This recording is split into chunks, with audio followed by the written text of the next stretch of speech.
Hello students, आज हम आपके लिए ले आए हैं 12th का chapter number 11 dual nature of matter and radiation. आज हम फिर से बात करेंगे वीवीआई इम्पोर्टेंट क्वेश्चंस के बारे में देखेंगे। तो पहला क्वेश्चन है which one of the following is deflected in electric field. Electric field में इनमें से कौन सा डिफ्लेक्ट होता है? पहला है gamma rays, X rays, ultraviolet rays और ऑप्शन डी है कैथोड रेज। तो क्वेश्चन नंबर 1 का पहला आंसर है ऑप्शन डी यानी कैथोड रेज। यानी कैथोड रेज इलेक्ट्रिक फील्ड में अपना दिशा बदल देता है। Question number 2, wavelength of a particles of mass m moving with velocity v is. इसमें वेलोसिटी v है एक पार्टिकल का, उसका वेवलेंथ बताना है। इसका वेवलेंथ तो डायरेक्ट फार्मूला में दिया हुआ है, फार्मूला से ही है। तो इसका करेक्ट आंसर है ऑप्शन बी यानी lambda is equal to h/mv। Question number 3 है। क्वेश्चन नंबर 3 में पूछ रहा है who established the electric charge is quantized. किसने कहा था कि इलेक्ट्रिक फील्ड क्वांटाइज्ड है? जे थॉमसन ने, विलियम क्रूक्स ने, आर.ए. मिलिकन ने या फिर विल्हेम रॉन्टजन ने। तो क्वेश्चन नंबर 3 का राइट आंसर है ऑप्शन सी यानी आर.ए. मिलिकन ने कहा था कि इलेक्ट्रिक चार्ज क्वांटाइज्ड होता है, यानी उसका एक फिक्स्ड वैल्यू होता है। क्वेश्चन नंबर 4 देखें। क्वेश्चन नंबर 4 में पूछा गया है cathode rays were discovered by. Cathode rays किसने डिस्कवर किया था, किसने खोज किया था? तो क्वेश्चन नंबर 4 का जो ऑप्शन है पहला है Maxwell Clerk James, Heinrich Hertz, William Crookes या जे थॉमसन। तो क्वेश्चन नंबर 4 का राइट आंसर है ऑप्शन सी यानी विलियम क्रूक्स। विलियम क्रूक्स ने कैथोड रेज का डिस्कवर किया था। Question number 5, definite value of energy possessed by a quantum of radiation is called. जो किसी भी एनर्जी का जो एक फिक्स्ड वैल्यू रहता है वो उसे क्या कहते हैं? प्रोटॉन कहते हैं, फोटोन कहते हैं, न्यूट्रॉन कहते हैं या फिर लेप्टॉन कहते हैं। तो क्वेश्चन 5 का आंसर है ऑप्शन बी यानी फोटोन। फोटोन मीन्स एनर्जी का एक फिक्स्ड वैल्यू। क्वेश्चन नंबर 6 देखें। क्वेश्चन 6 में पूछा जा रहा है the phenomenon of photoelectric emission was discovered in 1887 by. यानी फोटोइलेक्ट्रिक इमिशन 1887 में डिस्कवर हो गया था। तो किसने किया था ये डिस्कवर? अल्बर्ट आइंस्टीन ने, हर्ट्ज ने, विलियम हॉलवाश ने या फिर फिलिप लेनार्ड ने। तो क्वेश्चन नंबर 6 का राइट आंसर है ऑप्शन बी यानी हेनरिच हर्ट्ज ने। क्वेश्चन नंबर 7 देखें। क्वेश्चन नंबर 7 में पूछा गया है which one among the following shows particle nature of light. यानी इनमें से कौन सा घटना particle nature of light show करता है? फोटोइलेक्ट्रिक इफेक्ट, इंटरफेरेंस, रिफ्रैक्शन या फिर डीपोलराइजेशन। तो क्वेश्चन नंबर 7 का राइट आंसर है ऑप्शन ए यानी फोटोइलेक्ट्रिक इफेक्ट से हम ऐसा फिनोमेना है जो particle nature of light show करता है। बाकी इंटरफेरेंस, रिफ्रैक्शन, पोलराइजेशन ये सब वेव नेचर ऑफ लाइट है। क्वेश्चन नंबर 8 देखें। इसमें पूछा जा रहा है the maximum value of photoelectric current is called. Base current, saturation current, collector current या फिर इमिटर करंट। तो क्वेश्चन नंबर 8 का राइट आंसर है ऑप्शन बी। जो मैक्सिमम वैल्यू फोटोइलेक्ट्रिक करंट होगा उसको हम सैचुरेशन करंट कहेंगे। Question number 9, the time taken by a photo electron to come out after the photon strikes is approximately. यानी वो टाइम क्या है जो एक फोटो इलेक्ट्रॉन किसी भी समय से निकलता है। जब कोई लाइट पड़ता है तो इलेक्ट्रॉन किसी भी मेटल से कम निकलता है, उसका टाइम कितना होता है? 10 to the power -1 second, 10 to the power -4 second, 10 to the power -10 second या फिर 10 to the power -16 सेकंड। तो क्वेश्चन नंबर 9 का राइट आंसर है ऑप्शन सी यानी मिनिमम वैल्यू है 10 to the power -10 सेकंड। यानी इतने समय में इलेक्ट्रॉन निकल जाएगा जब भी फोटोन या फिर लाइट किसी भी मेटल पे पड़ेगा। Question number 10। क्वेश्चन नंबर 10 में पूछा गया है who won the Nobel prize in physics in the year 1929। यानी 1929 में किसने नोबेल प्राइज फिजिक्स में जीता था? For the discovery of the wave nature of electron, जिसने वेव नेचर ऑफ इलेक्ट्रॉन का खोज किया था। तो क्वेश्चन नंबर 10 का जो ऑप्शन है वो है Erwin Schrodinger, R.M. Millikan, Louis Victor de Broglie या फिर अल्बर्ट आइंस्टाइन। तो क्वेश्चन नंबर 10 का राइट आंसर है option C, Louis Victor de Broglie. Okay, question number 11 देखें। The rest mass of photon is, यानी फोटोन का रेस्ट मास क्या होता है, hv/c, hv/c square, hv lambda या फिर 0। तो क्वेश्चन नंबर 11 का राइट आंसर है ऑप्शन डी, यानी फोटोन का रेस्ट मास 0 होता है। क्वेश्चन नंबर 12 देखें। क्वेश्चन 12 में पूछा जा रहा है when the velocity of an electron increases it's D Broglie wavelength. जब भी किसी भी इलेक्ट्रॉन का वेलोसिटी बढ़ाया जा रहा हो तो उसका वेवलेंथ क्या होगा, डी ब्रोगली के अनुसार बढ़ेगा, घटेगा, सेम रहेगा, या घट भी सकता है या फिर बढ़ भी सकता है। तो क्वेश्चन नंबर 12 का राइट आंसर है ऑप्शन बी, यानी डिक्रीज, क्योंकि इलेक्ट्रॉन का वेलोसिटी और de Broglie wavelength inversely proportional होता है। तो क्वेश्चन नंबर 12 का right answer option B. Question number 13 देखें। Which of the following devices is sometimes called an electric eye, LED, photo cell, integrated chip यानी IC या फिर solar cell.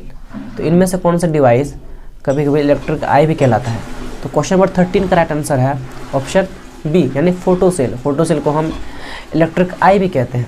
Question number 14 देखें। इसमें है the D Broglie wavelength is given by, यानी D Broglie wavelength का formula क्या होता है। अगर फॉर्मूला याद आपको आप बता सकते हैं।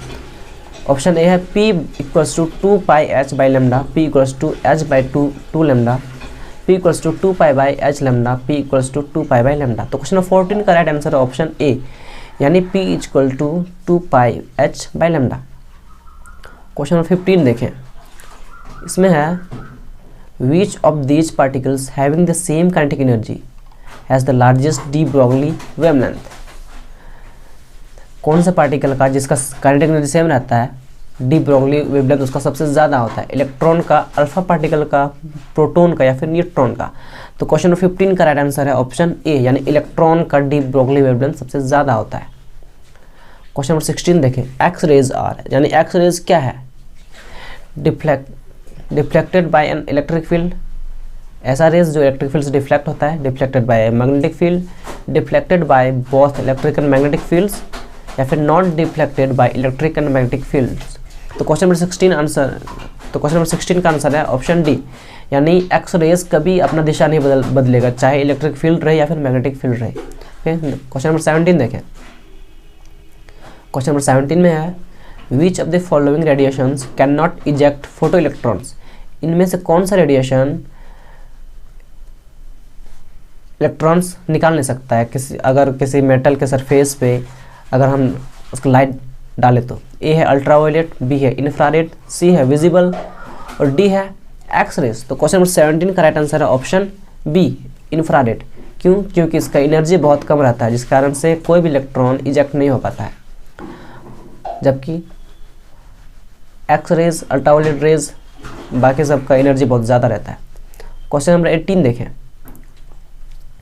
The evidence of the wave nature of light can not be obtained from diffraction, interference, Doppler effect या फिर रिफ्लेक्शन। तो क्वेश्चन नंबर 18 का राइट आंसर है ऑप्शन डी, यानी रिफ्लेक्शन। क्वेश्चन में था कि वेव नेचर को हम किससे डिफाइन नहीं कर पाते हैं, डिफ्रैक्शन, इंटरफेरेंस और डॉपलर इफेक्ट, ये तीनों से हम वेव नेचर का पता कर सकते हैं लाइट का, जबकि रिफ्लेक्शन से हम सिर्फ पार्टिकल नेचर का पता कर सकते हैं किसी भी लाइट का। क्वेश्चन नंबर 19 देखें। The charge of A photo electron is, यानी फोटो इलेक्ट्रॉन का चार्ज क्या है, 9.1 × 10⁻31 कूलम, 9.1 × 10⁻27 कूलम, 9.1 × 10⁻24 कूलम या फिर डी है नन ऑफ दिस। तो क्वेश्चन नंबर 19 का राइट आंसर है ऑप्शन डी, यानी फोटो इलेक्ट्रॉन का वैल्यू इनमें से किसी का भी नहीं है। क्वेश्चन नंबर 20 देखें। A photo cell converts light energy to, photo cell light energy को किस में कन्वर्ट करता है, इलेक्ट्रिकल एनर्जी में, मैग्नेटिक एनर्जी में, साउंड एनर्जी में या फिर किसी में नहीं। तो क्वेश्चन नंबर 20 का राइट आंसर है ऑप्शन बी, यानी मैग्नेटिक एनर्जी। तो फोटो सेल लाइट एनर्जी को मैग्नेटिक एनर्जी में कन्वर्ट करता है। Question number 21। In which of the following phenomenon does light interact with matter, diffraction, polarisation, dispersion, photo electric effect. तो question number 21 का right answer है option A, यानी diffraction. Question number 22। Photo electric effect was discovered by, तो photo electric effect किसने खोज किया था? हॉज ने, हॉलवॉश ने, लेनार्ड ने या फिर मिल्लिकन ने। तो क्वेश्चन नंबर 22 का राइट आंसर है हॉज, यानी फोटो इलेक्ट्रिक इफेक्ट हॉज ने डिस्कवर किया था। Question number 23, photo electric effect can be caused by X rays, visible rays, gamma rays या फिर ऑल ऑफ दिस, यानी फोटो इलेक्ट्रिक इफेक्ट इनमें से किन किन रेज से हो सकता है या फिर होता है? तो क्वेश्चन नंबर 23 का right answer option D, all of this. क्यों?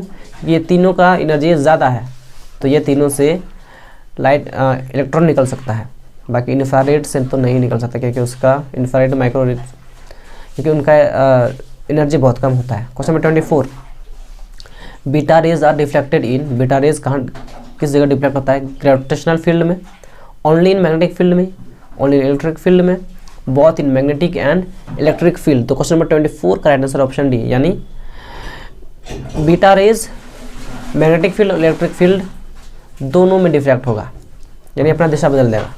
Question number 25, the energy of a photon of wavelength lambda is, यानी इज को एच बाई लैम्डा लगाएंगे तो फिर उसका एनर्जी हम निकाल सकते हैं फॉर्मूला से। तो उसका एनर्जी क्या होगा? एच सी बाई लैम्डा या फिर एच लैम्डा बाई सी या फिर लैम्डा बाई एच सी। तो क्वेश्चन नंबर 25 का राइट आंसर है ऑप्शन बी, यानी H C by lambda. Energy निकाल सकते हैं E equals to H C by lambda, ये वाला फॉर्मूला लगा के।